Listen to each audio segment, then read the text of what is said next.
ሰላም ጤና ይስጥልን የተከበራችሁ አድማጮቻችን እንደምንውላችኋል እንደምናምሽታችኋል። የሸገር ኤፍኤም 102.1 ራዲዮ ነው። የለዛ ፕሮግራም የኮሌጆች ክፍለ ጊዜ እነሆ ጀመረ።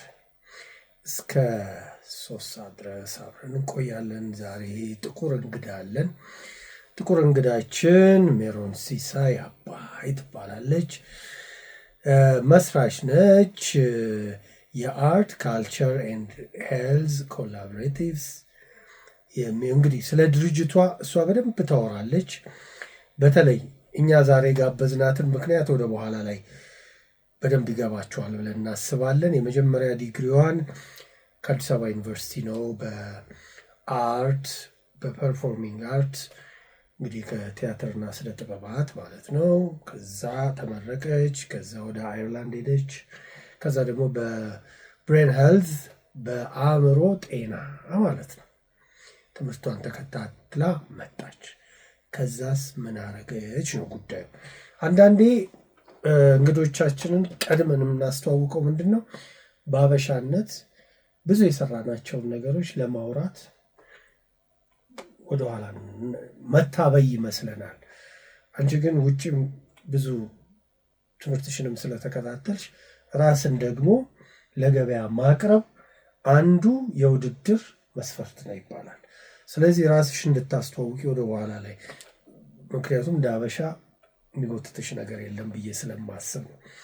ጥቁር እንግዳ ያልኩሽ ደግሞ ቀይ ነሽ፣ ግን ለመጀመሪያ ጊዜ ሸገርና ለዛ ፕሮግራም ላይ ሲመጣ ጥቁር እንግዳ ይባላል። ለዛ ነው። እንኳን ደህና መጣሽ ሜሮን ሲሳይ። እንኳን ደህና ቆየሽ። ምን አልሽኝ?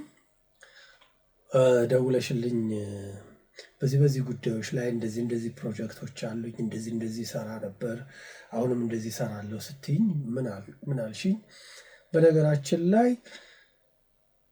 የኮሌጅ ተማሪም እያለሁ ለዛን እከታተል ነበር አልሽኝ። ምን ፈየደልሽ ለዛ? ለምንድን ነበር የምትከታተዩ? በሱን ጀምር። እሺ ለዛ ለኔ አንድ ጥፋት ነው የሚባለው ተርኒንግ ፖይንት ነው። እንግዲህ ስንት ዓመት ማለት ነው 15 ዓመት እንደዚህ በፊት በደንብ ሰማው ነበረ። ግን ከዩኒቨርሲቲ እንደገባው 2003 አካባቢ 2004 ላይ ኢንጂነሪንግ ነበር መጀመሪያ የተመደብኩት። ሃይ ስኩል እንደጨረስኩና 5 ኪሎ ዩኒቨርሲቲ ነበር የተመደብኩትና ያው ኮሌጅ ታይም በተለይ በደንብ የምንሰማው ፕሮግራም ነበርና አንድ ጊዜ የግጥም በጃዝ የተጀመረ ጊዜ ጣይቱ ሆቴል እና ቸርነት ወልደ ገብርኤል ጃዛምባ ውስጥ እና ያን ጊዜ የመጀመሪያ ኤክስፒሪየንስ ስለነበረ በተለይ ግጥም በጃዝ የሚባለው ነገር እየተዋወቀ ስለነበረ አንተ ፕሮግራም ላይ አስተዋወቀው። ከዛ አንድ ሙዚቃ ጋበስክና የዘፋኙን ስም ለጠቀሰ ሰው ትኬት ትሸልማለህ አልክ። ሰጠኸኝ እና ወደ ቲያትር ትምህርት የገባሁት ከ5 ኪሎ ከኢንጂነሪንግ ነው እና ጥፋቴ የጀመረው እዛ ጋር ነው ማለት ነው። ከኢንጂነሪንግ ወደ ቲያትር። ያ አጋጣሚ ምን ፈጠረ መሰለህ? ግጥም በጃዝ ላይ ጋሽ ሃይማኖት አለሙ ነፍሳቸውን ይማረውና እዛ ተገናኘን እና ያው ፊዚካሊም ትንሽ ነበርኩ የነበረውም ሰው ቁጥሩ ትንሽ ነበርና ኢንተራክት ለማድረግ ብዙ አይቸግርም ነበር። ጠየቁኝ መተው የማን ልጅ ነሽ ነው ያሉኝ እንጂ ፍላጎቱ ኖሮኝ የመጣው አልመሰላቸውም። እና ጠየቁኝ። አይ እኔ ኢንጂነሪንግ ተማሪ ነኝ፣ ግን 5 ኪሎ ሆነን የፊልም ክለብ አቋቁመን ነበር ዳሎል ፊልምስ የሚል እና ኢንጂነሪንግ ከአርት ጋር ብለን ጀምረን ነበር እና ስለሱ ኢኒሺዬቲቭ ነገርኳቸው። እኔ ያው መጋበዜ ነበር እሳቸው እንዲመጡ። በኋላ ግን አይ አንቺ የሳይንስ ሰው አትመስይም የሂማኒቲስ ሰው ነሽ እና ምን ታደርጊያለሽ አሉኝ። ግን ከዛ በፊት ታውቂዋለሽ ጋሽ ሃይማኖት? አላውቅም። ያኔ ነው የተዋወቅነው። ምን እንደሆነ ማታውቂ? ኖ እሳቸውን አውቃለሁ፣ የፊልም ባለሙያ መሆናቸውን አውቃለሁ። እንዳልኩ ፊልም ላይም ዲስከሽን ስለነበረ 5 ኪሎ በየሳምንቱ ፊልም እናሳያለን። አማርኛ ፊልም አዳራሽ ውስጥ ለኢንጂነሪንግ ተማሪዎች። ከዛ ደግሞ ውይይት አለው። እንዴት ነው በተለይ የኢንጂነሪንግ ሳይንስ ፊልም ጋር እንዴት መሄድ ይችላል የሚል ከዛ ሳብጀክት ጋር መሄድ ነው ወይስ ኖ ምንም የለም ከትምህርቱ ጋር ተያያዥነት ኖሮት ሳይሆን የኛ የግል ኢንትረስት ነው የሚገርምህ እዛ ውስጥ የመሰረት ነው ልጆች ኦልሞስት ሁላችንም አርት አካባቢ ነው አሁን አንዳንዶቹ እንደውም ፊልም ዳይሬክቲንግ ላይ ዶክመንተሪ ላይ በደንብ ገብተዋል ከዛ የተነሱ ልጆች እነሱ ከኢንጂነሪንግ ወጥተው ነው ወይስ እነሱ ጨረሱ እኔ አመጽኩ ማለት ነው እሺ እና አይ መቀየር አለብሽ እድሜሽን መፍጀት የለብሽም ሴት ልጅ ነሽ ስለዚህ ምንም አታረጊም ብለው መመሪያ ነበር የሰጡኝ ከዛ ያው ነገሩኝ ቲያትር ዲፓርትመንት ብትገቢ ጥሩ ይሆናል አሉኝ በሚቀጥለው አመት ጆይን አደረኩ ማለት ነው ቲያትር ዲፓርትመንት በቃ ገብቶሻል ብዙ ነገር ስላለ ነው ቤተሰብ ማሳመን አለ በእርግጠኝነት ልጄ አክትረስ ቲያትር ዳይሬክተር ከምትሆን ኢንጂነር ብትባል ስም አላት አለ የቤተሰብ ጫና አለ ይሄን ሁሉ ነገር በአንድ እጥፋት ቅድም እንዳልሽው እጥፍ ለማለት ጋሽ ሃይማኖት አለሙ ምን ቢልሽ ነው ምክንያቱም አይ በቃ አንቺ ኢንጂነሪንግ ሰው አይደለሽም ስላለሽ ብቻ ትሆኛለሽ ብዬ ስለማልገምት ነው አይ ምክንያቱ እሱ አልነበረም ምንድነው አንዳንዴ ውስጥ ያለውን ነገር ሰው ሲያረጋግጥልህ ኮንፈርሜሽን ነበር የምፈልገው የነበረው እሳቸው ትልቅ ሰው ናቸው ሙያው ላይ በጣም ስም ያላቸው ሰው ናቸው ስለዚህ ከሳቸው ሲመጣ እኔ ብቻ አይደለሁም ማለት ነው ውስጥ ያለኝን ነገር እንዲህ ይታያል ማለት ነው ብለህ ታስባለህና ከዛ ደግሞ በምን አምናለሁኝ አንዴ ነው አይደል ህይወት ድጋሚ ድል አይሰጠንም ስለዚህ ፍላጎታችንን መኖር ይገባናል ብዬ አስባለሁኝና ከልጅነቴም ጀምሮ የነበረ ነገር ነው ግን መሰረቴም ደግሞ እንዴት ነበር መሰለ የተማርኩበት ትምህርት ቤት ስም መጥቀስ ከተቻለ ክሩዝ ነው የተማርኩት ክሩዝ አካዳሚ ክሩዝ ስኩል አሁን አካዳሚ ሆነ እሺ በጣም ነፃነት የሚሰጥ ትምህርት ቤት ነበረ እና በተለይ ይሄ ያሉንን ሶፍት ስኪልስ በደንብ እንድናዳብር ትልቅ መሰረት የጣለልን ነበረ ጋዜጣ ነበረን ትምህርት ቤቱ የሚያሳትመው መጽሔት ነበረን እና እዛ ላይ አምደኛ ነበርኩኝ ስለዚህ ዝም ብሎ የመጣ ነበር እኔ ሶሻል ክሪቲክ ሊሆን ይችላል ብቻ በሰዓቱ የተሰማንን እንጽፋለን ታይቶ ጥሩ የተጻፈው ይታተም ነበር ሚኒ ሚዲያ በደንብ በነፃነት እንሳተፍ ነበረ ድራማ ክለብ ነበረን ብዙ ክለቦች ላይ የመሳተፍ እድል ነበረኝና እሱም አንድ የሰጠኝ ነፃነት ይመስለኛል ለመቀየር ይነግሩን ነበር አስተማሪዎቻችን ማትቆዩበት ፊልድ ላይ አትታገሉ አሁን ነው እድላችሁና በደንብ አስባችሁበት ምረጡ እንባል ነበርና እሱም አንድ አስተዋጽኦ ያለው ይመስለኛል ኦፍ ኮርስ ቤተሰብ ተቀባይነት አልነበረው ቤተሰብ ጋር ደስተኞች አልነበሩ ግን በቃ ወደዛ ሄድኩ ከዛ ትምህርትሽን ተመሰንተ ምን ያህል ተማርሽ ኢንጂነሪንግ አንድ አመት ከዛ ቲያትር ገባሽ ግራጁዌት አረግሽ በጣም ደስ ይላል ማዛ ብሩ ምን ትላለች መሰለሽ ታደሰ ሙሉነህ እሷንም ተፈሪንም ጎትቶ ወደ ሬዲዮ ያመጣው ጋሽ ታዴ ነው እዝጌሬለትና ጋሽ ታደለ ጋሽ ታደሰ ሙሉነህ ሬዲዮ ባያስለክፈን ኖሮ ትላለች ጋሽ ሃይማኖት አለሙ በቃ ምናልባት በዳይሬክቲንጉም በጽሁፉም በስነ ጽሁፉም በትወናውም በሁሉ ሙሉ የሆነ ሰው ስለሆነ ያለሽን ፊዚካል አፒራንስ ወይም ሌሎች ጉዳዮችን ወይም ደግሞ መክሊቱ አንዳንዴ እኮ ይነገራል ገብቶት ብቻ ሐሳብሽን አስቀየረሽ ሆንሽ እሱ አልገረመኝም ከተመረቅሽ በኋላ ምን ሰራሽበት ቲያትሮች አንድ ቲያትር ፕሮዲውስ አደረኩኝ ማዘጋጃ ቤት ተዘግቶ ነበር 2008 በፊት 2008-2009 ላይ የማናዟ እንደሻው እንግዳ ቲያትር እንግዳ አንቺ ነሽ ፕሮዲውስ ያደረግሽው እሺ እነማን አላዛርና ሀረገወይን ሽመልስ አበራ እሱን አይቻለሁ። እሺ አዎ ከዛ ዓለም ሲኒማ ወሰድ ነው።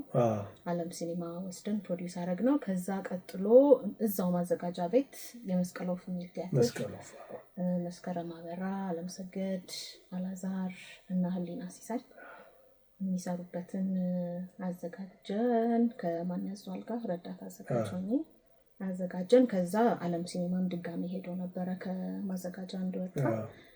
ከዛ በኋላ ያው ወደ ብሬን ሄልስ ሄድኩ ማለት ነው።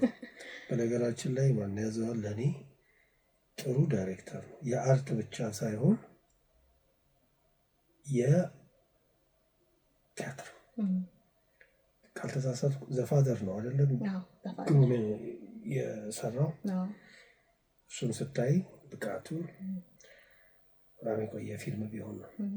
እኔ ደግሞ አክተር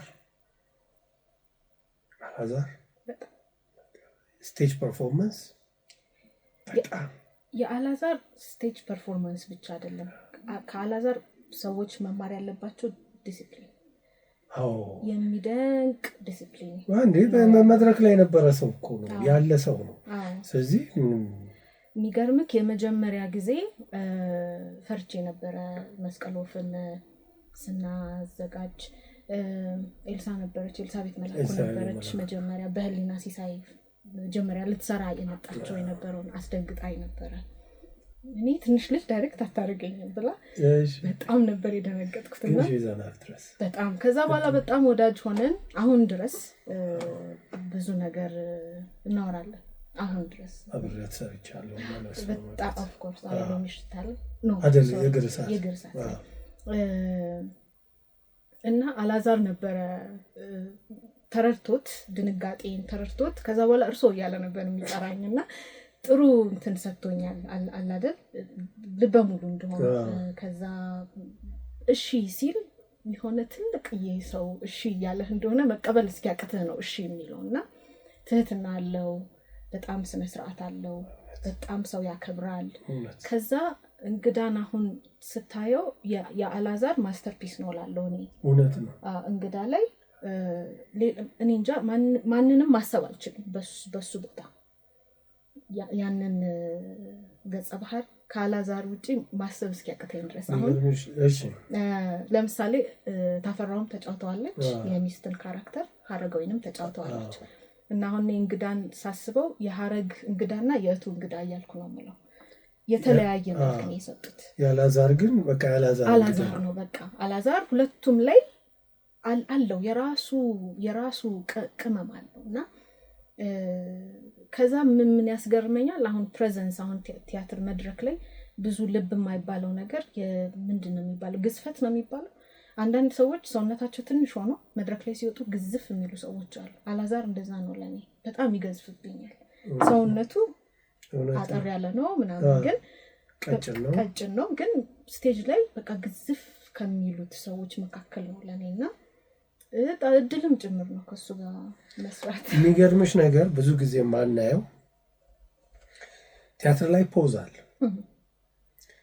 ለምሳሌ እንደዚህ ዳያሎግ ሞኖሎግ ቢኖረን አንቺ ፖስት አደረግሽ እንግዳም ላይ አይተሽው ከሆነ ሬከርድ ካረግሽው አላዛር ፖዝ አድርጎ አክት ያደርጋል። እጁ አክት ያደርጋል፣ አይኑ አክት ያደርጋል፣ ኤክስፕሬሽኑ አክት ያደርጋል።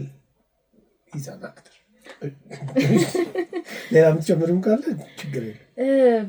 ሌላው የሚያስደንቀኝ ኳሊቲውን መሰለክ አሁን ብዙ ጊዜ ቴምፖ መመጠን የፕሌውን ቴምፖ ወይም በአማርኛው ምንድነው የሚባለው ቴምፖ እሱን መመጠን ምቱን ቴምፖ ነው አይደለ? ሪትሙን መጠበቅና አንዳንድ ተዋናዮች በጣም ይገዝፉናል። ለምሳሌ አሁን የሽመልስ ያለበትን ቲያትር መመጠን በጣም ከባድ ነው።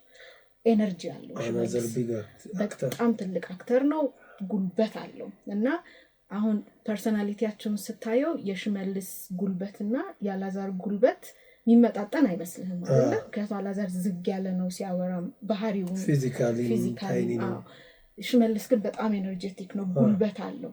የአላዛር ኳሊቲው የሚደንቀኝ የሽመልስን ቴምፖ ልክ ያስይዘዋል መድረክ ላይ እኩል ይሆናል እና ይሄ ትልቅ ኳሊቲ ነው አናወራውም አይደል አሁን ስለ ቲያትር ምንም ሲወራ አሁን እንደዚህ አይነት ኮንሰፕቶች አይደለም የሚወሩት ብዙ ጊዜ ግን እኔ ሞደው ነገር አሁን ቲያትር ውስጥ እነዚህን ማየት ነው ለምሳሌ ቅድም እንዳልኩ የእቱ እንግዳና የሐረግ ነው ምለው ያልኩ አሁን ሐረግ ሚስት የምትባለውን ካራክተር ፈላስፋ ነው የምታረጋት ሐሳቧ ገዘፍ ያለች ሴት ታረጋታለች እቱ ደግሞ ፌሚኒን ነገሯን ነው የምታወጣው ልስ ትላለች አፍቃሪነቷ ይወጣል ንዴቷም ይወጣል እንደዚህና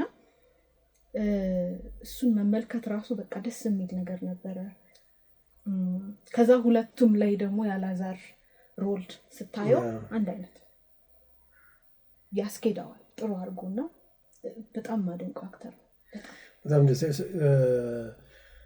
ደስ የሚለው ደግሞ ማንኔም አላዛርም እንደው አስረጃቸው ባትኝ ልጃቸው ልትሆኚ ትችያለሽ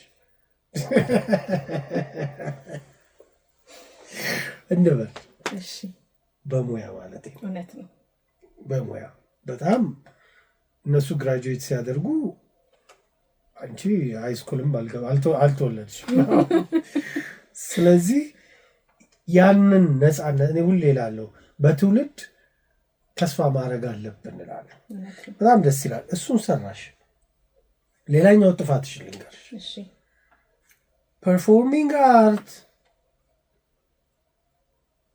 ከአዲስ አበባ ዩኒቨርሲቲ ከቲያትር ስነ ጥበባት ከቲያትር ክፍል ተመረቅሽ አየርላንድ ብሬን ሄልስ እስኪ አገጣጥሙልኝ ለኔ ሩቅ ነው እውነትህን ሩቅ ነው ምንድነው የሆነው መመረቂያ ጽሁፌን የሰራሁት ፐርፎርሚንግ አርት ለኮንፍሊክት ትራንስፎርሜሽን አሁን ኮንፍሊክት ብዙ ጊዜ ኮንፍሊክት ሪዞሉሽን የምትለዋን የምንጠቀመው አይደለ እርቅ አፈታት ኮንፍሊክት ትራንስፎርሜሽን የተለመደ ነገር አይደለም ምን ማለት ነው አሁን ሪዞሉሽን ሲሆን እርቅ ይፈጠራል አሁን እናንተ በንጋጭ መግባባት ሳንስማማ መስማማት ትራንስፎርሜሽን ሲሆን ግን ጉልበት አለው ማለት ግጭት ውስጥ ጉልበት አለ ኔጌቲቭ የሆነ ጉልበት ኃይል አለ ያ ኤነርጂ መቀየር አለበት ማለት እኔ እናንተ እንደ ጠላት ከመተሳሰብ አልፈን ወዳጅነት ጋር መድረስ አለብን ያህን መንገድ የሚያስኬደን ጥበብ ነው ብያስብ ነበር በጊዜው አሁንም አስባለሁ ስለዚህ ቴሲሴን ጽፍ እሱን ነበር የጻፍኩት ከዛ ግን እሱን ሳስብ ኦኬ የትኛው ፐርፎርሚንግ አርት ማለት ምናቀው የዩሮፒያን ዩሮ ሴንተር የሆነው የቲያትር ቅርጽ ነው ወይስ ደግሞ ግጭት አፈታት ስንል አይምሮአችን ውስጥ የሚመጡ በጣም ሪቹዋል የሆኑ የኛ ባህላዊ ቅርጽ ያላቸው ወይም ባህላችን አለ አይደለ ልምዳችን ይመጣልና እሱ ውስጥ ደግሞ አርት አለ ስለዚህ ወደ እዛ ላይ የማረጋቸው ንባቦች አርት ቴራፒ የሚባል አርት ፎር ፒስ አርት ፎር ሄልዝ ምናምን የሚሉ ኮንሰፕቶችን ማየት ጀመርኩ ያው ለሪቪው ብዙ ነገር ታነባለህ ጥናቶች ታነባለህ ውሳኔ ውስጥ ከመግባትሽ በፊት ማለት ነው እና ያን ለመጻፍም ሳስብ ቴሲሴንም ሳስገባ ታይትልም ሳስገባ እነዚህን ነበር ሳይ የነበረውና አርት ቴራፒ የሚባለው ነገር ለራሴ ሰራ ማለት ዲፕሬስድ ትሆናለህ አንዳንዴ ለምሳሌ በውሳኔዎች ቤተሰቦች ደስተኛ ካልሆኑ መገለል ይበጣል ከዛ ደግሞ ትምህርት ቤትም በነበርኩበት ወቅት ምናልባት ማስባቸው ነገሮች ብዙም ጓደኛ የሚሰበስቡ አልነበሩም ማለት ለየት ይሉ ነበረ ብቻዬን ነው ብዙ ጊዜ ማሳልፈውና መወጫዬ የነበረው ወይ ሆነ ነገር መሳል ነው ለምን አስተሳሰብሽ የሆነ ዓለም ውስጥ ትገባለህ አይደል የተለመዱ ሐሳቦች ሳይሆኑ ሲቀሩ የምታነባቸው የምታያቸው ነገሮች ሞር ወደዛ የሚሄድ ነገር ይኖርሃል ስለዚህ አይ ቲንክ ወደዛ ሳበኝና ብዙም ሶሻላይዝ አላረግም ማህበራዊ ህይወቴ ጠንካራ አልነበረም ስለዚህ ለኔም ረዳኝ እና እንዴት ነው ይሄንን ወደ ሙያ ማምጣት የሚቻለው እንዴት ነው ሳይንቲፊክ ማድረግ የሚቻለው የሚለው ነገር የጎተተኝ መጣ እና እግረ መንገድ አርት ፎር ሄልዝ የሚል ነገር አየሁኝ ማንበብ ጀመርኩኝ እና ለምን አልሞክረውም አልኩ። ከዛ ምን አደረግኩኝ? ኢትዮጵያ ሳይንስ አካዳሚ ሄድኩኝ። ኢትዮጵያ ሳይንስ አካዳሚ ሄድኩኝና ይሄን ማንዴት ለማን እንስጠው? ለምሳሌ አርት ቴራፒ የሚባል ነገር የለም ኢትዮጵያ ውስጥ፣ ግን ሙያውን ግን ማምጣት ይቻላል። ስለዚህ እኔ ባክግራውንድ አርት ነው። ሳይኮሎጂስቶች ቢመጡ ሳይካትሪስቶች ቢመጡና ቁጭ ብለን ተወያይተን የሆነ ቅርጽ አስይዘን ነው ልንጀምረው አንችልም ወይ? ኢትዮጵያዊ አርት ቴራፒ መምጣት አይችልም ወይ? በካሪኩለም ደረጃ ተቀርጾ አዎ የሚል ሐሳብ ይዤ ሄድኩ ሳይንስ አካዳሚ። በጊዜው እንዳለ ጌታና ፕሮፌሰር ማስረሻ ነበሩ፣ የአካዳሚውን የሚመሩት ፕሮፌሰር ማስረሻ ነበሩ። እንዳለ ደግሞ የክሪኤቲቭ ፓርቱን ይመራ ነበር እና በጣም እኮ ቆንጆ ሐሳብ ነው አሉ እና ለምን ፓናል ዲስከሽን አናደርግም አልኩኝ። ፈቃደኛ ሆኑ። ወጪውን ችለው ፓናል ዲስከሽን ተጠራ። ቆንጆ ፍጭት ነበር። የኛ ሙያ ነው የሚል አይነት ማለት ነው። እናንተ መስራታችሁ በደንብ ይሄ እኛ ሀገር ያለው የሙያ ቀይ መስመር አለ አይደል? አታልፍ የምንባባለው በተለይ በማህበራዊ ሳይንስና በተፈጥሮ ሳይንስ መሀል በደንብ የሚታይ መስመር አለ የተሰመረና እነዚህ ደግሞ ሁለቱን የሚያጋቡ ናቸው። አሁን አርት ቴራፒ የምንላቸው ነገሮች በሙሉ ሁለቱን የሚያጋቡ ናቸውና ያን ጊዜ እንደውም እልህ ነገር ያዘኝ ማለት ይሄን ነገር ምክንያቱም የብዙ ጥያቄ ፓነል ዲስከሽኑ ላይ በምን ክሬዲቢሊቲ ነው አንቺ የምትሰሪው የሚል ነበር። ማለት ከጤና በኩል ምን ትምህርት አለሽ? ምን ዝግጅት አለሽ? ግን አንድ ላይ አድርጎ መስራት አይቻልም እንዴ? አንድ ሳይካትሪስት አንድ ሰው እንደዛ አልነበረም የነበረው ውይይት ላይ የነበረው ነገር እንደዛ አልነበረም። እና ከዛ መፈለግ ጀመርኩኝ ከአርት ወደ ሳይኮሎጂም ሊሆን ይችላል እንደዚህ ያሉ ስልጠናዎች እና አትላንቲክ ኢንስቲትዩት ይባላል 7 ዘርፎች አሉት። እዛ 7 ዘርፍ ውስጥ አንደኛው ኢኩዊቲ ፎር ብሬን ሄልዝ ነው። ስለዚህ ምንድነው ሐሳቡ? ኒውሮ ሳይንቲስቶች ናቸው የጀመሩት። የብሬን የኒውሮፕላስቲሲቲ ወይም ደግሞ የአይምሮአችን እድገቱ አለ አይደለ? እድገት ብቻ ሳይሆን እድሳት፣ የአይምሮ እድሳት ክሬቲቭ አርት ላይ ያሉ ሰዎች ወይም እሱን በህይወታቸው የሚተገብሩ ሰዎች ያላቸው የአይምሮአቸው መታደስና እዛ ውስጥ ብዙ ፕራክቲስ የሌላቸው ሰዎች ጋር ሰፊ ልዩነት ነበር የሚያዩት። ስለዚህ ሪሰርቾቻችን ውስጥ ከአርት አካባቢ ያሉ ሰዎች መምጣት አለባቸው ወደሚል ሄዱ። ስለዚህ እዛ 2 ቦታ ነው የጂቢኤችአይ ወይም ግሎባል ብሬን ሄልዝ ኢንስቲትዩት 2 ቦታ ነው ያለው። አንደኛው አየርላንድ ነው ትሪኒቲ ኮሌጅ ዳብሊን፣ አንደኛው ደግሞ ሳን ፍራንሲስኮ ነው። እና 2 ቦታ ላይ ይሄንን ትሬኒንግ እንደ ፌሎሺፕ ነው ይሰጣሉ። ስለዚህ ስትሄድ ሪሰርች አሲስታንት ሆነህ ነው የምትሄደው። ከዛ ግን ኒውሮሳይንስ ትምህርት ትማራለህ፣ በዛውም ሪሰርች ታግዛለህ ማለት ነው። እና ሳየው ለምን አፕላይ አላደረግም አልኩ። አፕላይ አደረግኩኝ። የሚገርምክ ጂቢኤችአይ ከኢትዮጵያ ጆይን ያደረግኩት እኔ ነኝ መጀመሪያ። ኢቨን ኒውሮሳይንስ ውስጥ ያሉትም ወይም ኒውሮሎጂስቶቹ አልነበሩም። እሱም ጥሩ ነገር ሆነ መሰለኝ። አንዳንዴ የመጀመሪያ ስትሆን ብዙ አድቫንቴጆች አሉ እና ተቀባይነት አገኘ። አፕሊኬሽኔ ምረጭ ተባልኩኝ። መረጥኩኝ፣ አየርላንድን መረጥኩኝ። ያው ካልቸር ከአሜሪካ ይልቅ አውሮፓ የተሻለ ካልቸር አላት። ከዛ ደግሞ አየርላንድ አርቲስቲክም ነው፣ ብዙ የቱሪስትም እንትን ነው። ብዙ ነገር አለ። የአርት ኤክሰርሳይሱም ለየት ያለ ነው፣ እንደ ዩኤስ አይደለም። እና እዛ ሄድኩኝ። ከዛ በጣም ቆንጆ ነገሩ የዚህ ፌሎሺፕ ምን መሰለክ በጣም ዳይቨርሲፋይድ ነው። ከተለያየ ሙያ ነው የሚመጣው። አብዛኛው ኦፍ ኮርስ ኒውሮሎጂ ላይ ያሉ ሳይንቲስቶች ናቸው ጆይን የሚያደርጉት። ግን ከሌላም ሙያ ከጆርናሊዝም የመጣ ነበረ። እንደዚህ ስብጥሩ ጥሩ ነበረ። የሚወጣው አውትፑት የሚያተኩረው ዲሜንሻ ላይ አልዛይመር ላይ ነው። ስለዚህ ወደዛ ትንሽ እንገፋ ነበረ ማለት ዳይሬክሽናችንን ወደዛ እንድናደርግ። ምናልባት ካሪኩለሙም ሲስተሙ እነሱም እንዲሰራላቸው ወይም እንድትማሩት የምትፈልጉት ነገር እሱ ስለሆነ ይሆናል።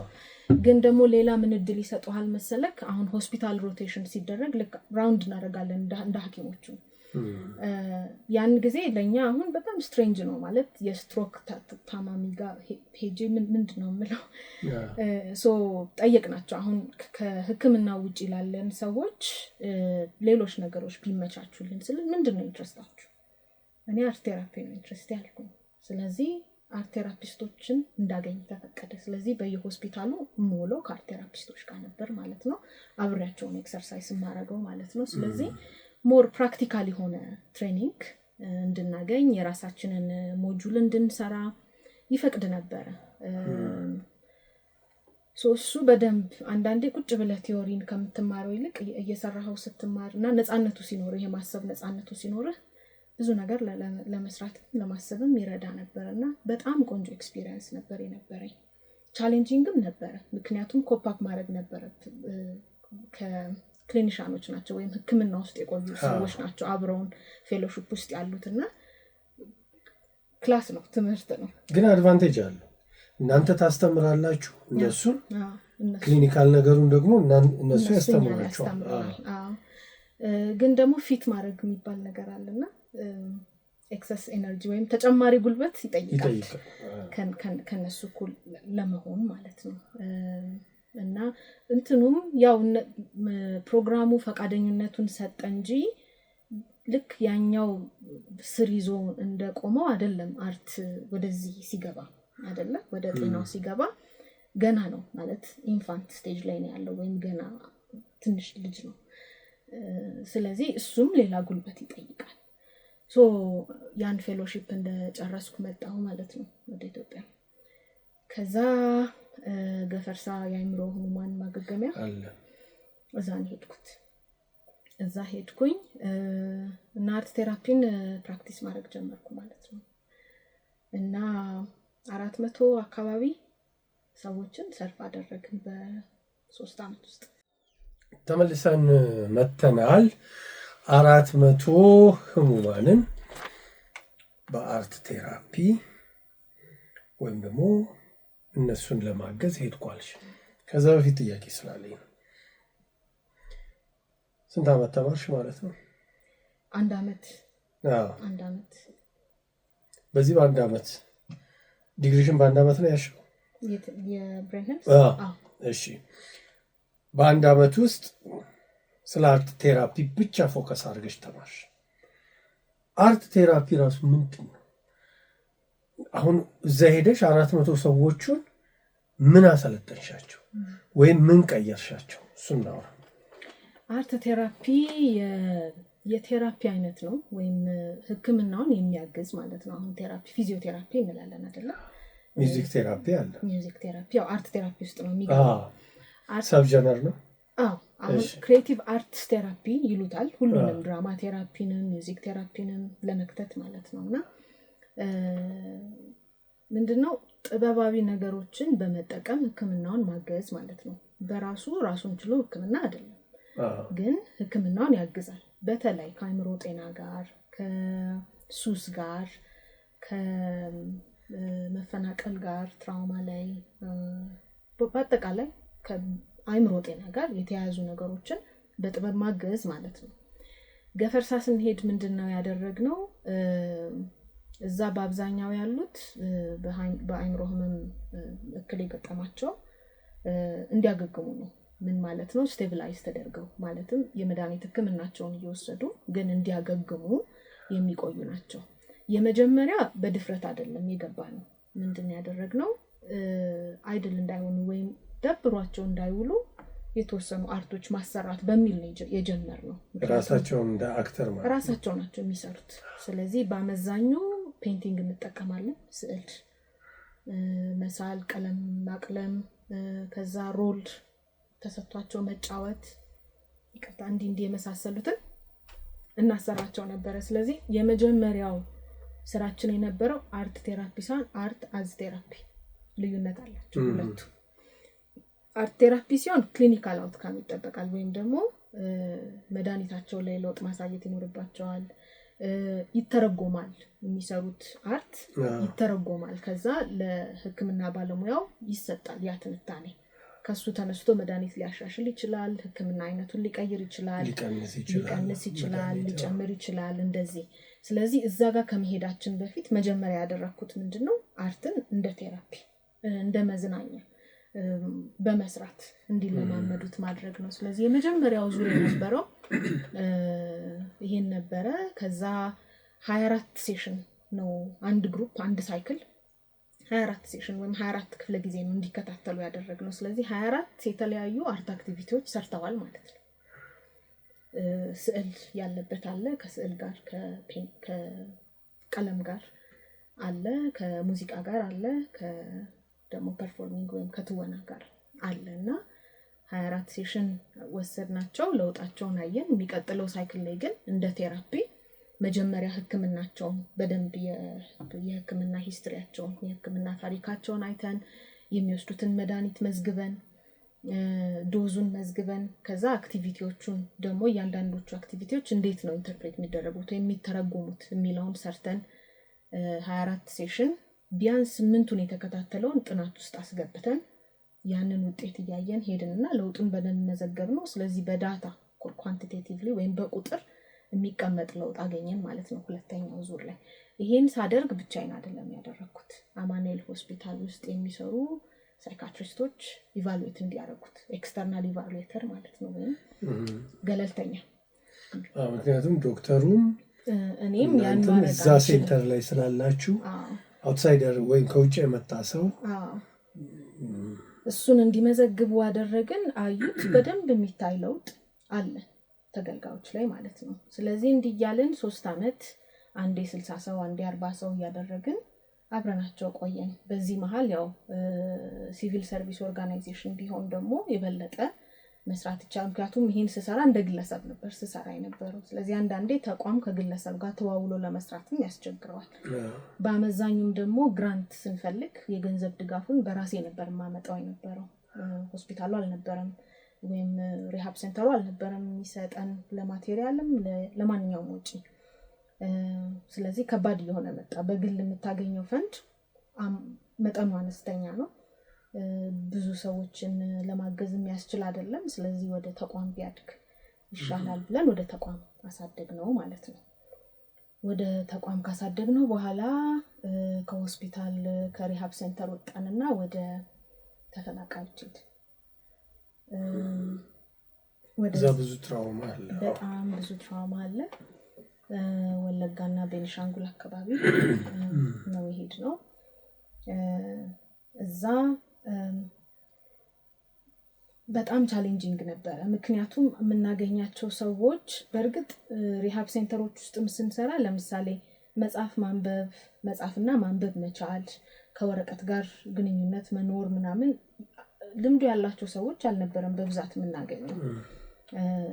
ስለዚህ ትንሽ ፈታኝ አድርጎት ነበረ። እንዴት ነው አሁን ከመጻፍ ጋር ከመቀባት ጋር ምናምን ትውውቅ የሌላቸውን ሰዎች እንዴት ነው እዚህ ውስጥ የምናደርጋቸው የሚለው ሌላው ትልቁ የቤት ስራችን ነበርና ምን አለ ባህላችን ውስጥ ልማዳችን ውስጥ ምን አለ?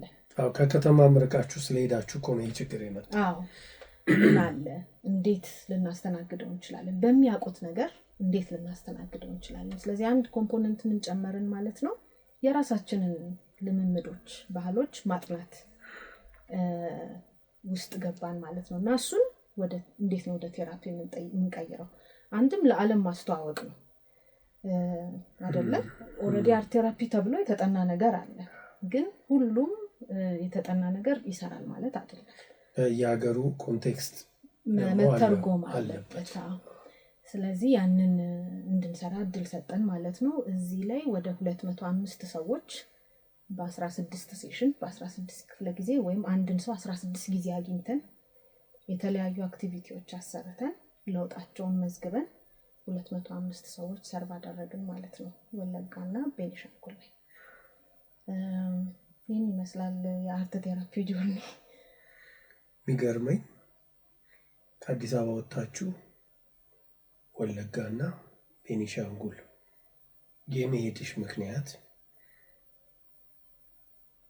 ይበልጥ ቻሌንጅ ይበልጥ አዲስ እውቀት ይበልጥ አዲስ ኬዝ እንደሚሉት ዶክተሮች እሱን ለማግኘት ወይስ ኢንፎርሜሽኑ ነበረሽ እንደዚህ አይነት የአእምሮ ህመም ወይ መቃወስ ወይ ደግሞ ይሄ ትራውማ የምንለው ከጦርነት ከግጭት ጋር ተያይዞ የሚመጣ ከማንነት ላይ የሚፈጠር ቀውስን አስበሽውና ኢንፎርሜሽኑን ኖሮሽ ነው ሄድሽው? ሁለቱንም። እንደዚህ አይነት ነገሮች ስትሰራ ድጋፍ ካላገኘ መስራት አትችልም። ስለዚህ ፕሮጀክቱ ነበረ፣ እዛ ይሰራ ነበረ ፕሮጀክቱ። ግን ደግሞ ወደዛ የጠሩን ሰዎች የእኛን ልምድ አይተው ነው የጠሩን። አንዳንድ ኮንፈረንሶች ላይ ስራዎችን አቀርባለሁ፣ በተለይ ከሀገር ውጭ። ደቡብ አፍሪካ አንድ ኮንፈረንስ ላይ ስለ ገፈርሳ ስናቀርብ እዚህ የሚሰራ ተቋም ኢንተርናሽናል ተቋም ያናየውና እኛም እኮ ኢትዮጵያ ውስጥ እንደዚህ አይነት አክቲቪቲ አለና የእናንተ በጣም ይደግፈዋል፣ ይሄንን ምን ትላላችሁ የሚል ነገር መጣ። በጣም ደስ እያለን፣ ምክንያቱም እንዳልከው ነው አዲስ ኬዝ ማየት ደስ ይላል። በግሌም ብዙ መንገዶች ባገኝ እመርጣለሁ። እንዳልኩት ለምሳሌ ከአንድ ተገልጋይ ጋር 24 ሴሽን 16 ሴሽን ከባድ ነው መቆየት። ምክንያቱም ይጋባል። በተለይ አሁን ትራውማ ሂሊንግ ላይ ስትሰራ ከተፈናቃዮች ጋር ከግጭት ውስጥ ካለፉ ሰዎች ጋር ስትሰራ እያንዳንዱ ያሳለፉትን ነገር ነው የሚነግሩት እና ሁለተኛ ተሸካሚ ነው የምትሆነው። ጉዳዩ ከባድ ነው፣ ግን ደግሞ መፍትሄ እያገኘህለት ነው የምትሄደው። የሚሰራውን የማይሰራውን ቼክ እያደረግክ ነው የምትሄደው። እሱም እድል እንጂ ቦታው ላይ ሴት ሆነህ በተለይ አሁን አክቲቭ ኮንፍሊክት ዞን ነው እነዚህ የጠራውልህ ቦታዎች። ግጭቶች አልበረዱ አሉ። በሆነ ጊዜ ደግሞ ይነሳ ይችላል። ትንሽ ፈታኝ ነበር፣ ግን እንዳልከው ጉጉቱ ስላለ ከዛ ደግሞ እንዳልኩ አገር በቀል የማድረግ በጣም ፍላጎት አለኝ። ምክንያቱም ሰው የሚያውቀውን ነገር ሲሰራ ነው ወይም የሚያውቀው ነገር ውስጥ ሲቆይ ነው ለውጥ የሚያመጣው። ከዛ ባለፈ ደግሞ ሳይንቲፊክ ኔም አይሰጣቸው እንጂ ይሄ አላደል አይታተሙ ወይም እውቅና አይሰጣቸው እንጂ እስከዛሬ ማህበረሰቡ በተለያየ መንገድ ለራሱ መፍትሄ ሲሰጥ ከርሟል። ያንን እውቅና መስጠት አይ ቲንክ የሚጠበቅ ነገር ነው። አንድ አካዳሚክስ ውስጥም ያለ ሰው ሲቪል ሶሳይቲ ውስጥም ያለ ሰው ይሄ ነው ስራው ብዬ ነው የማምነው። ስለዚህ ያሉትን ነገሮች መጀመሪያ ማወቅ ያስፈልጋል። እስከዛሬ ሶሳይቲው እንዴት ኖረ አይደል? እስከዛሬ ችግር ጠፍቶ አይደለም፣ ሁሌ ችግር አለ። እንዴት አለፈው? እንዴት መጣ? እንዴት አመቻምቾ ያዘው? እሱን ሳታውቅ ሳትረዳ ከውጭ የሆነ ነገር አምጥተህ አይ ይሄን አድርጉ ማለት ትንሽ ልክም ያልሆነ ነገር ነው። ስለዚህ በአመዛኙ ተማሪዎች ነን እዛ ቦታ ላይ ስንሄድ መስመር ቅርጽ የማስያዝ ጉዳይ ነው እንጂ ብዙውን ነገር ከነሱ ከራሳቸው ነው የምንወስደው፣ ከሚያውቁት ነገር ነው የምንነሳው። ኬዙን እዛው ከምታዩት ነው ሶሉሽንም እንትንም የምትሰጡት። ቴራፒያችሁ ራሱ ሁኔታውን መሰረት ያደረገ ነው። ከዛ ጥቅሙ ምንድነው? ይሄንን አሁን በተለይ ኢንተርናሽናል ኔትወርክ ለምሳሌ የጂቢኤችአይ ፌሎ መሆኔ ላይፍ ሎንግ ነው፣ እድሜ ልክህን ነው ፌሎ የምትሆነው።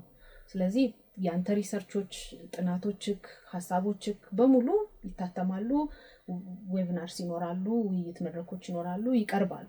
ስለዚህ ሁለት ጥቅም ነው ያለው ማለት ነው። እኔ ብቻ መስራቴ ሳይሆን የሰራሁትንም ነገር ደግሞ ለዓለም ማስተዋወቅ ይሰጣል፣ ያን መድረክ ይሰጣል።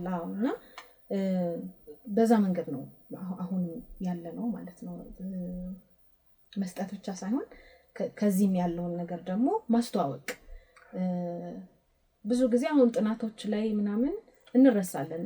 በተለይ እንደ አፍሪካ ብዙ ነገሮች ይጫናሉ እንጂ ከኛ አይወጡም ወይም አይሄዱም ወይም ዋጋ እንዳላቸው እኛ ራሳችን አናስብም። ስንሄድም ሁሉ ጊዜ ተማሪ ለመሆን ነው የምንሄደው እንጂ ይሄም አለን እስቲ ይሄንንም እንፈትሸው የማለት ድፍረቱም የለንም ብዙዎቻችን ጋር። እና አንድ እንዲኖረኝ የምፈልገውና እየተለማመድኩት ያለሁት ነገር እሱ እና ኤሲኤችሲ ወይም ተቋሙ እንደ አንድ ፒላር ይዞት እንደ አንድ ስራ ይዞት የሚሰራው ይሄንን ነው ማለት ነው። ምን አለን፣ እንዴት መተዋወቅ ይችላል፣ እንዴት ጠቅሞታል፣ እንዴት አሳልፎታል ማህበረሰቡን፣ እንዴት ወደ ራሱ መልሰን ቅርጽ አስይዘን ስም ሰጥተን እናመጣለታለን። ያን ጊዜ ለመቀበልም ፕራክቲስ ለማድረግም ያስችላል። አሁን በየቀን ጊዜ ላለሁኝ እኔ የቡና ጠጦች በየቦታው ተከፍተው ነበር የሆነ ጊዜና እነዚህ ነገሮች እኮ ግብር መክፈል አይደለም ሰብሲዳይዝ ነው መደረግ ያለባቸው ነበር። ምክንያት ምንድን ነው? የቡና ስርዓታችን የኛ ትልቅ ሶሻል ኢንስቲትዩሽን ነው፣ ራሱ ተቋም ነው እንጂ ፕራክቲስ ብቻ አይደለም። እዛ ውስጥ ምናልባት አሁን እኔ አያቴ ጋር አድጌያለሁ የተወሰነና ቡና ጥሪ ይባልና ጎረቤት ምናምን እጠራለሁኝ። ለምሳሌ አዲስ ያገባች ሴት እዛ አካባቢ ከመጣች እዛ ውስጥ ነው ሜንቶር የምትደረገው። ስለ ትዳር፣ ስለ ልጅ አስተዳደግ፣ ስትወልድም ባትወልድም ስለ ብዙ ነገር በቡና ውስጥ ነው ሜንቶር የምትደረገው። ቀላል ነገር አይደለም ይሄ። ስለ ትዳርም ትመከራለች፣ ስለ ብዙ ነገር ትመከራለች። ችግሮች ይፈታሉ። በፒሮችህ ነው ችግር የሚፈታው። የሆነ ሃይራርኪ ኖሮት ባቻዎችህ ነውና ለኔ ትልቅ ተቋም ነውና አየርላንድን በነበርኩ ጊዜ አንዱ ከሰራኋቸው ፔፐሮች መካከል የቡና ስርዓታችንን ነበር ያቀረብኩት። ማለት ሶሻል ኢንስቲትዩሽን ነው። ለምሳሌ በተለይ ደግሞ አሁን ጉዳያችን ዲሜንሺያ ላይ ያተኩራል አላልኩም? አልዛይመርስ ላይ በጣም ይጠቅማቸዋል።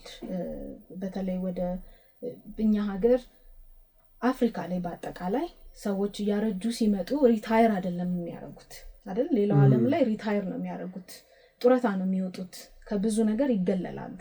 ምክንያቱም የዌስተርኑ ዓለም ወይም የምዕራቡ ዓለም ካፒታሊዝም በደንብ የገባው ስለሆነ አገልጋይነትህን ነው የሚፈልገው። ልክ ማገልገል ስታቆም ከሲስተሙ ውጪ ነው የምትሆነው። እኛ ጋር ደግሞ በተቃራኒ ነው። እድሜ እየጨመረ ሲሄድ ማህበረሰብ ውስጥ ቦታ በዛ ልክ እየጨመረ ይሄዳል። ብዙ ኃላፊነቶች እየተሰጡ ይመጣሉ። ስለዚህ ዲሜንሻኛ ሀገርና እነሱ ሀገር አንድ አይደለም። አፍሪካ ውስጥና ኤዥያ ውስጥና አውሮፓ አንድ አይደለም፣ ተገላቢጦሽ ነው። ስለዚህ እነዚህ የማህበራዊ ተቋማት በጣም ዋጋ አላቸው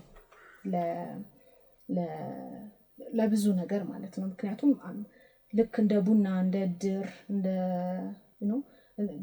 የለቅሶ ስርዓት እነዚህ ውስጥ ሽምግልና፣ እነዚህ ውስጥ ሁሉ የሚሳተፉት ሰዎች፣ ኃላፊነት የሚሰጣቸው ሰዎች ሪታየር አረጉ የተባሉት ሰዎች ናቸው። እድሜም የበሰሉ ኤክስፒሪየንስም ብዙ ያላቸው ለመምከርም ብቁ የሆኑ ሰዎች።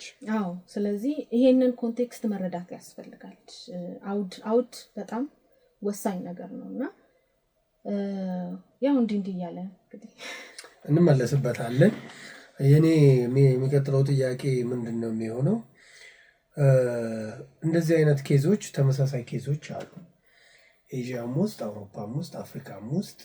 በተለይ ኤዥያ እና አፍሪካ ውስጥ የመፈናቀል፣ የጦርነት፣ የበፊት ታሪኮች ሊሆኑ ይችላሉ ኤዥያ ውስጥ በአብዛኛው። አፍሪካ ውስጥ ግን አሁን ኮንፍሊክቶች አሉ። እነዛ ኬዞች እንግዲህ እንደምትይኝ ዓለም አቀፍ ለማድረግ እኛ ኬዛችን ይሄ ነው፣ የእናንተ ይሄ ነው ኬዛችሁ ብላችሁ ተቀባብላችሁ ነው የምታወሩት። አንድ አይነት ኬዞች ያሉ አይመስልሽም ወይ? ተመሳሳይ ኬዞች፣ ተመሳሳይ ትራውማዎች ምን አይነት ይዘት ያላቸው አይነቶች ናቸው የሚል ነው የሚቀጥለው ጥያቄ። ያነሳሁት ጥያቄ ምንድን ነው? አንድ ዶክተር፣ ሳይካትሪስት፣ ሳይኮሎጂስት ኢንተርቪው አድርጌ ያነሳችልኝ ኬዝ አለ። ዶክተር አይዳ ትባላለች። ምን አለችኝ? ተመሳሳይ ጥያቄ ጠየቅኳትና የሚገርም ኬዞች፣ ሰው አእምሮውን የሚስትበት ወይም የሚታመምበት ኬዞች ይለያያሉ። አስተማሪ አሜሪካን ሀገር ሄዶ ኬዞቹ የተሰጡት ኬዝ እንዲያት የተሰጠችው ፔሸንት ወይም ህመምተኛ አእምሮዋ የተዛባበት የተቃወሰበት ምክንያት የውሻዋ መሞት። ይኸውን ለአፍሪካ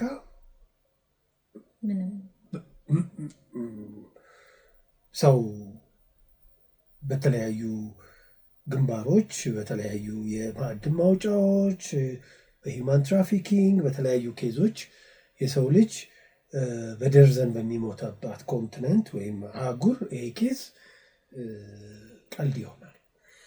የአፍሪካን ኬዝ ግን አሁን ባልሽው የአርት ቴራፒ ስናመጣው ተመሳሳይነትና ልዩነቱ ምንድን ነው? ወይም ኬዞቹ የሚያመሳስላቸው እና የሚያለያያቸው ምንድን ነው?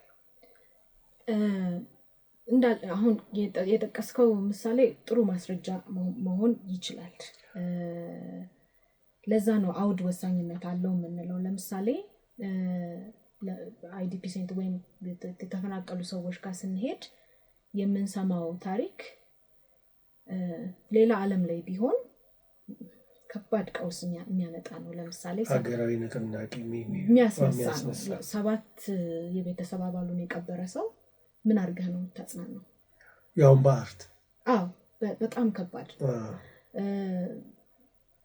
የሚዘገንኑ ታሪኮች ትሰማለህ። ማለት ፊት ለፊትህ ልጆችህን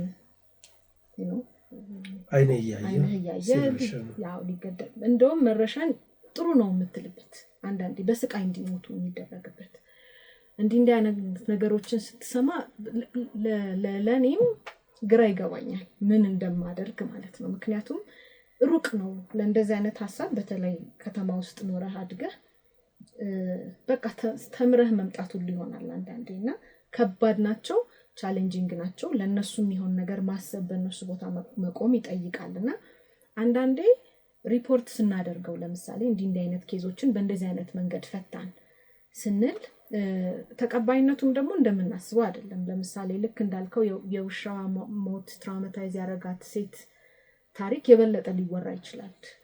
ምክንያቱ ፕላትፎርሙ የነሱ ስለሆነ ማለት ነው፣ ሜንስትሪሙ ያ ስለሆነ። ግን ከባድ ነው። እንትኑ ሰፊ ነው፣ ርቀቱ ሰፊ ነው፣ የትራውማ አይነቱም ሰፊ ነውና አንድ አሁን እኔ እንደ ኢንተርቬንሽን ያስኩትና ምናልባትም የኛ የራሳችን ነው ብዬ የማስበው እንደዚህ አይነት ኬዞችን አሁን እንዴት ነው ስሰማቸው የነበረው ዝም ብለህ ቁጭ አድርገህ እሺ ምን ገጠመህ ብለህ አይደለም የምትጠይቀው። አንድ አክቲቪቲ በዚሁ ላስተዋውቅህ። ለምሳሌ ራሳችን ዲዛይን ያደረግነው ማለት ነው ስቶሪ ቴሊንግ ነው፣ ግን ፎቶዎች ነው የምናዘጋጀው። ለምሳሌ አውዱ ምን አይነት ነው? አሁን የተፈናቀሉ ሰዎች ጋር ስንሰራ አውዳቸው ምንድነው? የነሱ መንገድ መሄድ አለ፣ ሰዎች ዕቃ ተሸክመው መሄድ አለ አይደል? አሁን ፒክቸሮች አውጣ ብትባል እዛ ቦታ ላይ ሊያጋጥሙ ይችላሉ እንዲህ አይነት ነገሮች። ስለዚህ እንደሱ አይነት ፎቶዎችን ሰበስብና እንሰጣቸዋለን። ከዛ እንዲመርጡ እናደርጋቸዋለን። ከመረጡ በኋላ ለምን ፎቶዎቹን እንደመረጧቸው ያስረዱናል። ተመሳሳዩን ደግሞ ገፈርሳ ስንሰራው ለምሳሌ ምን አደረግን? ኤኒ አይነት ፒክቸር ነው የምናመጣውና አንዴ ምን ገጠመን? የኢትዮጵያ አየር መንገድ ፕሌን ሲነሳ ሲያኮበኩብ ያለ ፎቶ አስቀምጬ ነበር እዛ ውስጥ። ለምን እንዳስቀምጥኩት ራሱ አላውቅም። እንዲሁ ሲናሪዮች በማሰብ ነው ያስቀምጥኩትና አንድ ልጅ አነሳውና በጣም ረጅም ነገር ጻፈ። ያ ታካሚ ከየት ነው የተገኘው መሰለ? ጎዳና ላይ ነበረ፣ መቄዶንያ ነበር ያነሳው። ከዛ እዛ ትንሽ ሲያገግም ሕክምናውን ሲከታተል ከቆየ በኋላ ወጣት ስለሆነ ወደ ሪሃብ ሴንተር አመጡት። ታሪኩ አይታወቅም ነበር፣ ከየት መጣ እንዴት እዚህ ደረሰ። ምክንያቱም ከጎዳና ነው የተነሳው፣ እናውቀዋለን የሚል ቤተሰብ አባል የለውም። እሱም ስለራሱ ብዙ አልተናገረም። ይሄን ፎቶ አንስቶ የጻፈው ነገር ግን ይሄ ሰውዬ የኢትዮጵያ አየር መንገድ ግራውንድ ቴክኒሻን እንደነበረ የሚያስረዳ ነገር ነው የጻፈው። እና እንደዚህ በአንድ አክቲቪቲ ስለ አንድ ሰው ታሪክ ብዙ ታውቃለህ ማለት ነው። ተፈናቃዮች ጋር ይሄን ታሪክ ስትወስደው ደግሞ አንድ ፎቶ አንስቶ ለምሳሌ እናት ልጇን ያቀፈች እናት አንዲት ሴት አንስታ የነገረችን ታሪክ በጣም የሚያስደነግጥ ነበር። አላለቀሰችም፣ ምክንያቱም ማልቀስ አልተፈቀደላትም ነበር። ልጇ ፊት ለፊቷ ነው ያለፈው። አልቀበረችውም፣ ምክንያቱም ሬሳውን ይዘው ነው የሄዱት። እቺ ሴት 4 ዓመት አልፏታል፣ አልቅሳ አታውቅም፣ የልጇን ጉዳይ አንስታ ማለት ነው። እና ያን ፎቶ አነሳችና ለቅሶ ቤት ነው የሆነው ቤቱ። በቃ አልቅሽ አላቅም፣ ልጄን አልቀበርኩትም እንደዚህ ብላ በጣም ረጅም ሰዓት አወራች፣ አለቀሰች፣ አብረና ታዘንን። ያው ፕሮሰስ አደረገችው ነው የምንለው በእኛ ቋንቋና እንዲህ አይነት አክቲቪቲዎች አሁን ውጪ የማውቃቸው የተማርኳቸው አይደሉም፣ እዚሁ ዲዛይን ያደረኳቸው ናቸው። ስለዚህ አውድን በጣም ስትረዳውና መነሻ ከአውድ ሲሆን እንደዚህ አይነት አክቲቪቲዎችን የመቅረጽ እድል ይኖርሃል ማለት ነው። ስለዚህ በደንብ ሰፊ ልዩነት አለው እዛ ካለው ነገር ጋር። ግን ክፍት መሆን አንዳንዴ ተማሪነትህን መቀበል አሪፉ ነገር እሱ ነው። ተማሪ ነኝ በቃ የምሰራቸው ነገሮች በሙሉ እየተማርኳቸው እያወቅኳቸው ነው የሚለውን ስትቀበለው ብዙ አይከብድም። ከዛ ወደዛ ስትሰጠውን በደንብ አረጋግጠህ እነሱ እንደሚፈልጉት በቁጥር አስደግፈ ስትሰጣቸው ደግሞ ተቀባይነት ይኖረዋል። እና ትግላችን እሱ ነው፣ ያንን ማሳወቅ። ብዙ ጉዳዮች እንዳሉ ምክንያቱም አሁን ልናነሳቸው ካሰብናቸው ጉዳዮች 50%ንም አላነሳ ነው። ስለዚህ የሚቀጥለው ሳምንት እንደምንገናኝ ቀጠሮ እንያዝ። ከዛ በፊት ግን አሁን ሪሰንትሊ መጀመሪያ ድርጅቱን ባለን ደቂቃ ውስጥ በ2 ደቂቃ ውስጥ ብሪፍ አድርጊልን። ከዛ አሁን ያሰባችሁት ሪሰንትሊ ዲዛይን ያደረጋችሁት ስልጠና ስላለ ስለሱም በዚች ባለች ደቂቃ አውርተን የሚቀጥለው ሳምንት በሰፊ ከዚህ ጋር በተያያዙ ጉዳዮችም እናነሳለን። እሺ፣ ኤስኤችሲ የአርት ቴራፒ ላይ ብቻ ሳይሆን ሜንታል ሄልዝን የሚነካ ነገር በሙሉ ይሰራል እና አንደኛው ትምህርት ነው። 2024 ላይ በፈረንጆቹ አቆጣጠር ሃይ ስኩሎች ላይ ጥናት አድርገን ነበር እና በተለይ ይሄ ከትምህርት መውደቅ ጋር በተያያዘ ዩኒቨርሲቲ መግባት አለመቻል ጋር በተያያዘ ጉዳዩ ምንድን ነው ብለን አጥንተን ነበረ። ያው እሱን ማውራቱ አሁን ጥቅም ስለሌለው ወደ መፍትሄ ብለን ያሰብነው ግን ቮኬሽናል ትሬኒንግ መጀመር አለበት። ወይም ይሄ አጫጭር ኮርሶች በተለይ ክህሎትን መሰረት ያደረጉ ኮርሶች መሰራት በፊት አሁን ቲቪቲ ተብሎ ይሰጥ ነበር። ተግባረድም ሆኖ 2 ዓመት 3 ዓመት ይፈጅ ነበር። ግን በ3 ወር በ6 ወር አንድ ስኪል ላይ አንድ ክህሎት ላይ አተኩረው እንዲሰሩ የሚያደርግ ነገር ያስፈልጋል። ይሄ እንደ መፍትሄ መቀመጥ አለበት። ለምሳሌ አሁን ኮዲንግ፣ ኮምፒውተር ኮዲንግ፣ ግራፊክስ ዲዛይን፣ ፋሽን ዲዛይን አሉ። እነዚህ ትሬኒንጎች ግን ረዘም ያለ 1 ዓመት እንደዚህ ናቸው። ስለዚህ እነዚህን ትሬኒንጎች ዩኒቨርሲቲ መስጠት ለምን አይጀምርም ነው የተነሳንበት። አዲስ አበባ ዩኒቨርሲቲ አሁን ራስ ገዝ ሆኗል። ስለዚህ ራሱን በራሱ ማስተዳደር ስላለበት ይሄ አንድም ኢኮኖሚክ ቤኔፊት አለው ወይም የምጣኔ ሀብት ላይ መስራት ይችላል። ሁለተኛ ደግሞ ተስፋ የቆረጠውን ወጣት ዜጋ ማብቃትም ነው፣ ክህሎትም መስጠት ነው። ስለዚህ ያንን ፕሮፖዝ አደረግን ለአዲስ አበባ ዩኒቨርሲቲ፣ ተቀባይነት አገኘን። 4 ኮርሶችን አዲስ አበባ ዩኒቨርሲቲ እንዲሰጥልን አደረግን። ስለዚህ አሁን በመጀመሪያው ዙር 60 ሴት ተማሪዎችን ይሄን እድል ሰጥተን እንዲሰለጥኑ እናደርጋለን ማለት ነው። ስለዚህ ምዝገባው ተጀምሯል። እስከ ታህሳስ 27 ድረስ ክፍት ነው። ኤሲኤችሲ ኢትዮጵያ የሚል ቴሌግራም አካውንት ኤሲኤችሲ ኢትዮጵያ ETHIOPIA በዛ አድራሻ የቴሌግራም አድራሻ ማመልከት ይችላሉ። ዌብሳይታችንም ላይ ቢገቡ www.achc.et ብለው ቢገቡ አፕላይ ናው የሚል እንትን አለ። በዛ ይመራቸዋል ወደሚያመለክቱበት። እዛ ላይ ሴቶች 12ኛ ክፍል ውጤት ያልመጣላችሁ 2017 እና 2016 ማመልከት ትችላላችሁ። ACHC ቴሌግራም ቻናላቸው ACHC ኢትዮጵያ።